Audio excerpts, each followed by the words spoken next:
coupled with coffee, drinks, or dinner. That's uncanny, I said. Why didn't you say so in the first place? I only use honesty as a last resort. She thought about it for a few moments, as if weighing it. Then, coffee. I hated that look. It was a look that said, "You're full of shit, Richard. You know it and I know it, so let's move on, shall we?" My problem with the look, and with Jen for that matter, was that it and she were always right.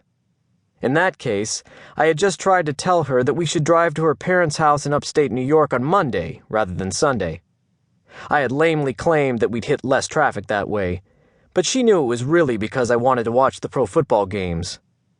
When it comes to football, I'm somewhere between a fanatic and a lunatic. "You want to watch football tomorrow," she said. It wasn't a question, but rather a statement of fact. "Football?" I asked. "Tomorrow?" God, the week flew by. It never entered my mind. Where do the days go? She laughed and asked, "What time are the Giants playing?" "The Giants? The Giants. The name sounds familiar. Richard?" 1 o'clock. They're playing the Redskins at home." She shook her head in amazement. Redskins. How can a team have a name like that in the 21st century? I nodded vigorously. Exactly.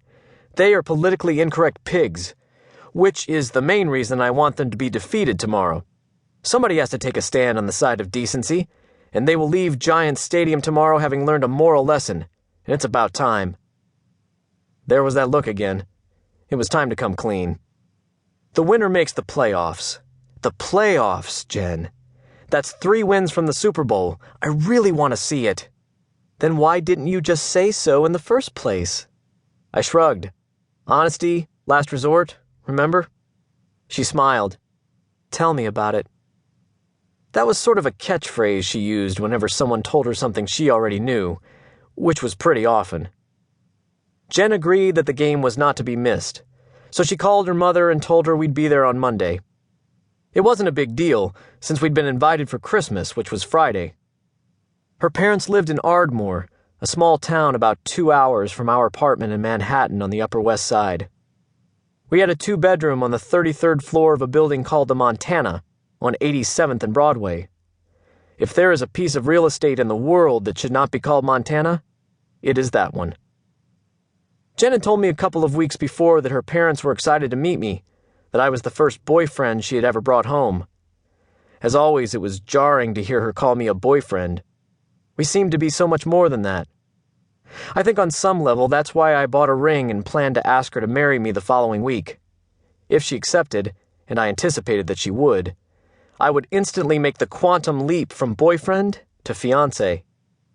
In a matter of hours after first meeting Jen, I had regressed from independent 29-year-old male, unwilling, or afraid if some of my dates were to be believed, to make a commitment, to pathetic 29-year-old puppy panicked that she wouldn't like me. My amazement that she did, that in fact she grew to love me, was not modesty, false or otherwise. The simple truth was that Jen could have had absolutely anyone she wanted, and she chose me. It was the kind of situation for which the word hallelujah was coined. Jen moved into my apartment 4 months after we met. We chose mine because it was bigger, and because I owned it, while she was just renting. In a matter of hours, the apartment went from a place completely devoid of personality to a real home. When Jen got finished with it, my impersonal group of rooms had become the kind of home the Waltons would beg to spend Thanksgiving in. Jen even liked my friends, few in number as they were. Don't misunderstand. For the most part, my friends are intelligent, successful people. They may have their faults, but there's not a terrorist in the bunch. And the world would be a better place if their level of goodness prevailed everywhere. But as a group, we have one flaw. We argue about everything. Everywhere.